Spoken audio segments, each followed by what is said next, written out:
Hi everybody, welcome to my homestead and welcome to my channel. My name is Jared. In this video, we're going to go over a few miracles that have been sent in by email. Again, I did a call out for any miracles, privileges, or blessings that you've experienced since last general conference. It doesn't have to be confined just to that time though. It can be for, whatever you feel like sharing, as long as it's appropriate and it's not too sacred. If it's too sacred, I will not share it. Also, hopefully you'll watch my last video, and I hope that you've shared the Book of Mormon. Remember, there's the Book of Mormon app. Actually, I think it's just Gospel Library, I think, where you can share the Book of Mormon. So if you haven't done that, do it now. Just think of somebody, think of as many people as you can, and send it. Okay. So here is the first miracle. This is from Barry. Thank you for inviting us to share recent miracles. I wanted to share a couple of them. I think it is helpful to see what is happening in other people's lives to confirm that there is something really special going on beyond my little world. I hope that I can sufficiently express how miraculous these experiences are. It may only sound like just another story, but it has been life-changing for me. No, Barry, I'm right there with you. I know it is not just another story, and I think that all of these are special because basically we're seeing the hand of the Lord in our lives. So, and that's always special. All right, he continues the first miracle. I have a friend who wants to be rebaptized into the church. This may sound like another story we've heard about, but I never thought I would see the day that this would happen. Just a few months ago, he had the philosophy that if anyone thought something was true, then that would be their self-fulfilling prophecy. Just like the quote-unquote placebo effect. When a person's physical or mental health appears to improve after taking a placebo or dummy treatment. Okay, for more than 17 years, he has been struggling with his faith. He has barely held on. Years ago, after he made some life-altering mistakes, his wife divorced him, he got excommunicated, went to jail, lost everything he had many people reject him, spent years with an ankle bracelet monitor while on probation. He had some suicide attempts and just struggled with every other self-medicating behavior or substance. Okay, so that's pretty rough. Um, so back to these last few months, he had a lump in his neck that scared him. He went to the doctor to figure it out. This experience put him into thoughts of his own mortality. He went through a very painful recovery after the surgery to get the lump removed. It turned out not to be cancer, but this also put him into a deeper contemplation that he has never been before. He has never been before. There are more details that only he would share, but he had some spiritual experiences that changed his life. He now wants to be baptized again and get sealed to his current wife in the temple. He can't wait to resume fulfilling his patriarchal blessing. He has already personally promised the Lord to do everything in his power to express his testimony to everyone he can. That is amazing. And, sometimes that's how it goes. Sometimes we have to go through, we have to reach rock bottom. And sometimes certain things going to have to happen. We're all different, so everyone's going to have a different story in life, but sometimes that's what it takes, and it is a miracle, and it seems like it's happening just in time. So good. It sounds like he's on a much, much, much better path now. So good for him. The second miracle. I made a new friend a few years ago. He's had a very hard life of being rejected and carrying a lot of bitterness with him. This rejection has gone far back, as his mother and father rejecting him as he grew up. He has since lived as kind of a hippie in a loner life, just wanting to hide from everyone. When we met, I would describe my life with my family. My family life seemed like a fantasy to him. He has had very difficult experiences with women and doesn't trust them. I would describe my mom and sisters as sweet women who loved me. I described my brothers as supportive and kind. I described my friends who had integrity and a loyalty that made them lifelong friends. The reality is that my family and friends are not perfect, but this is a fantasy compared to what my friend has experienced in his life. I never thought I would see the day um, that I would see a man who wants to meet every person in my family and every friend, a man who wants to experience everything I do in my life, including going to church and meeting the members. I suppose that this world is becoming so dark that the contrast of such simple, pure living can be so impressive. I don't have to do much. I only have to keep my covenants and keep my integrity. It seems that quality is shining brighter and brighter. These two, it seems that that quality is shining brighter and brighter. These two experiences are only within the last couple months. Yes, and you see, and especially for the sisters in the church, this is exactly it. Being uh, distinct and different from the world in happy ways, and just being a shining example to everybody. And maybe you can do things to kind of get more in the spotlight, but maybe that's not always the case. Maybe it's just uh, living it and then letting other people see it, right? Okay, so he continues, I'll share the thoughts I've been having. These are just thoughts based off of some observations. I've had more than one conversation with friends that there is something happening now, and the days ahead are going to be wonderful. I don't say that just because President Nelson did. I say it because I am seeing indications of it. This will be wonderful even if loved ones die. My dad passed away 2 months ago. I have had a distinct feeling he's doing so much for us, his family, those things that he has longed to do in life but couldn't because of mortal limitations. My family and friends are talking about blessings finally being granted to those who long for them. Man, this is amazing. I'm talking about the blessings that matter, overcoming bad habits or addictions, hearts healing from long time wounds, families mended. See, there it is again. This is part of that common theme. Just like these blessings seem to have a lot to do with families, and families mending, getting together. Uh, yeah, this is clearly a common theme with all these stories. Concerns about church history finally coming into understanding, issues of the world of every kind being resolved, etc. Watch for people who you never thought would join the church too. Other blessings would include marriage, having children, dream job, um, paid off home, off grid paradise with free electricity.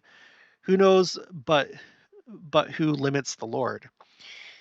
The reason I say all this is because I know several people who have had crushed career dreams, destroyed families, and buried talents that are starting to restore them.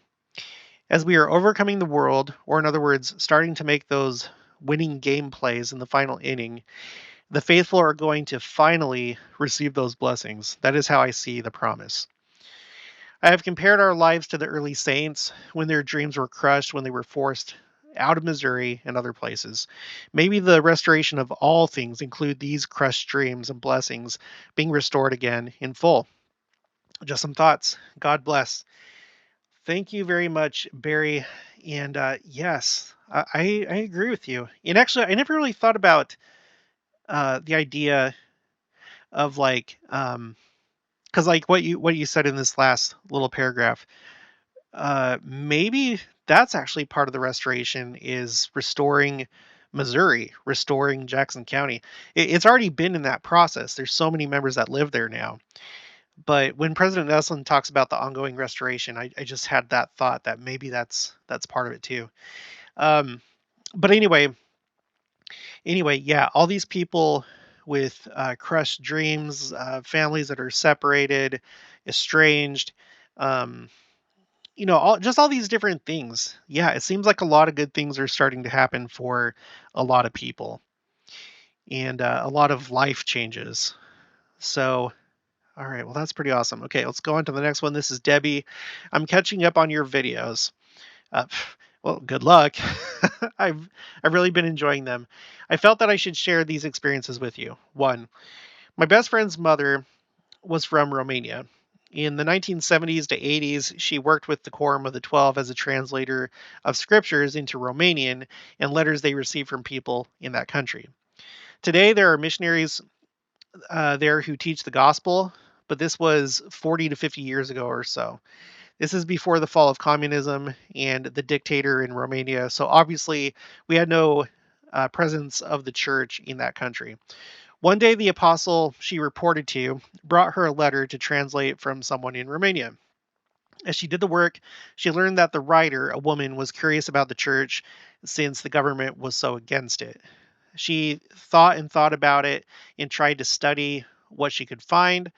All listed library books were checked out by the government. She was very discouraged because she knew something had to be different for the government to be so involved.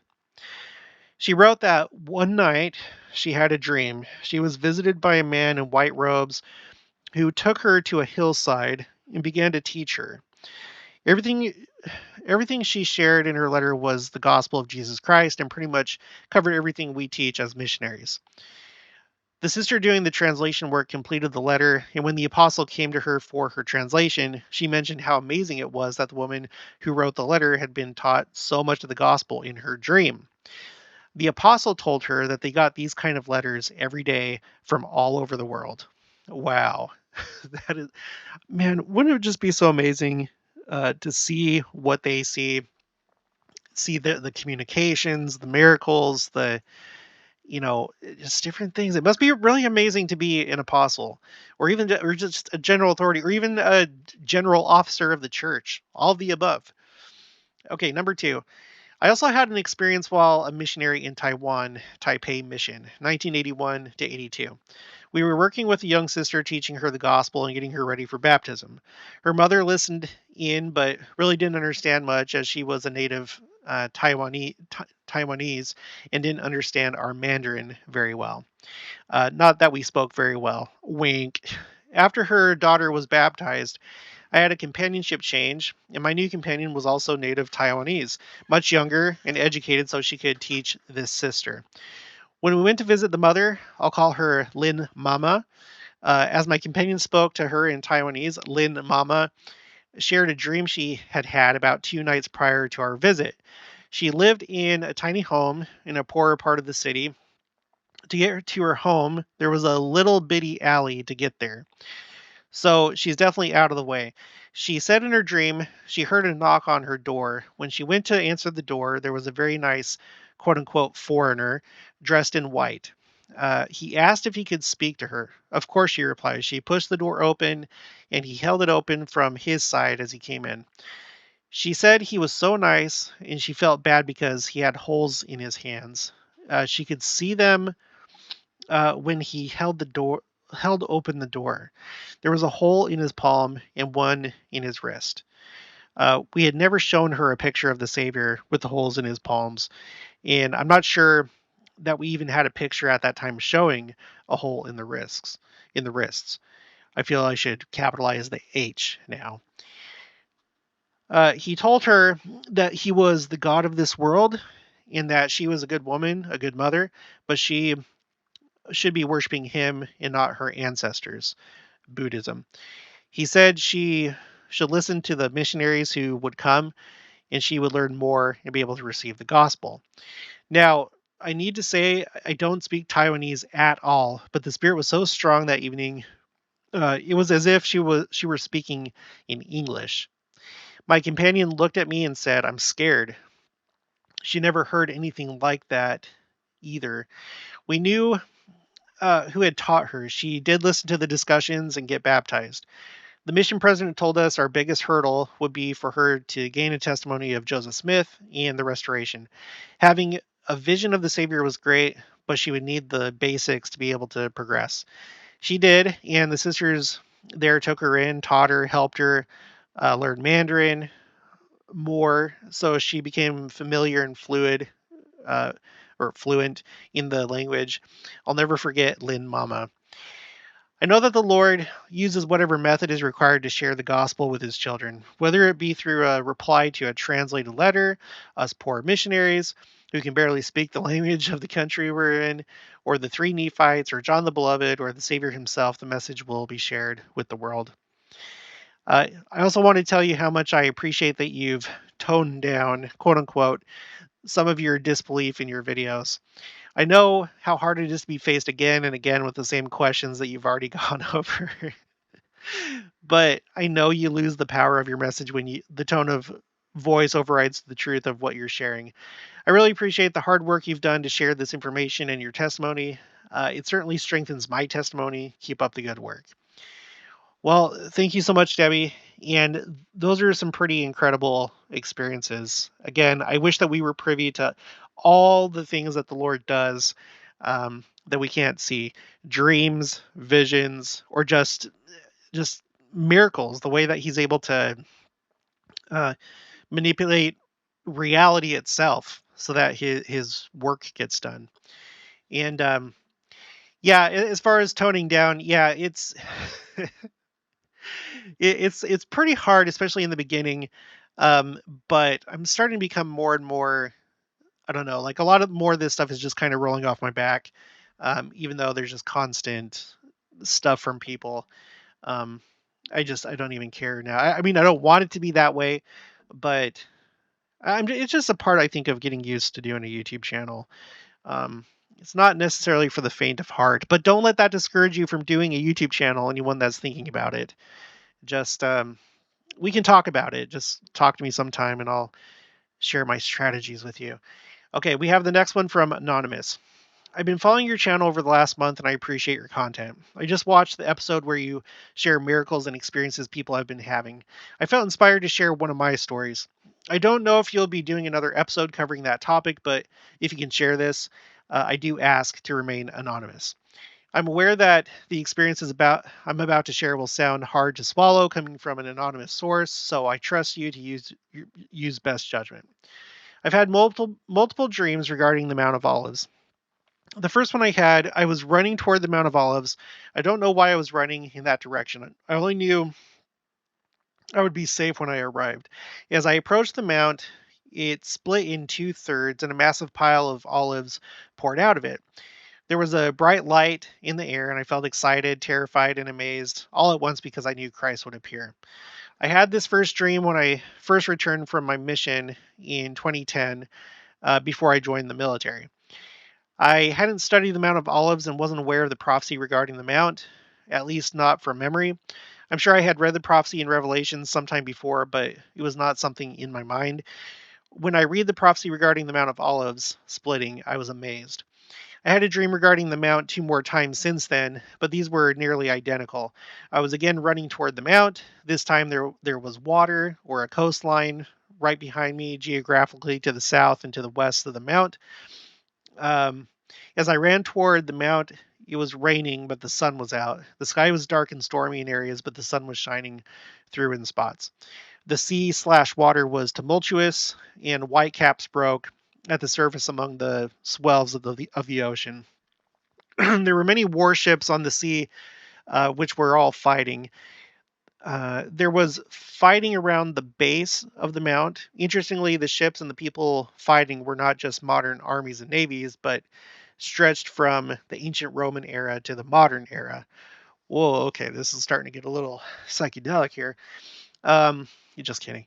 It seemed there was fighting everywhere. The only place I was safe was on top of the mount. I was in the Navy at the time of these dreams and still am. Oh, thank you for your service. And considered myself a uniformed troop in the midst of this fighting. Yet in my mind, my objective was not to fight, but to reach the mount. I don't know why or from where I had received these orders. At the time, I just knew that's what I had to do. As I reached the base of the mount, I felt an earthquake and a bright light shone down on top of the mount. That's when I woke up. I never considered myself an expert on the Mount of Olives, and it wasn't in my mind or something I even consider an important part of my study until the third dream. God knows I'm slow. I deploy again at the beginning of next year. I'll be in the Middle East.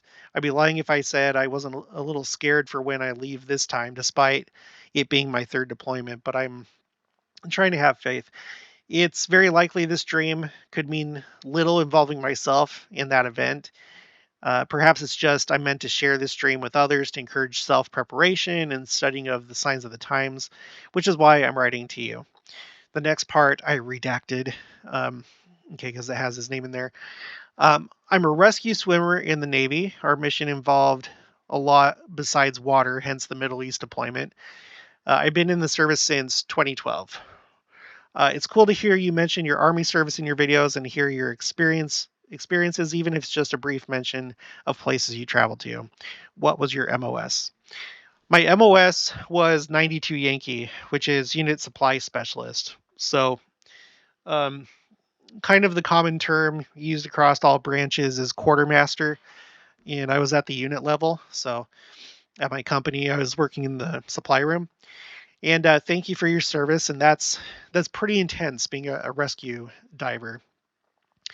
So this is an amazing dream, and I feel like a lot of people have been having dreams, and who knows what it means. Like of course, I'm in no position to interpret your dream, but it just makes me think of the fact that we're getting really close.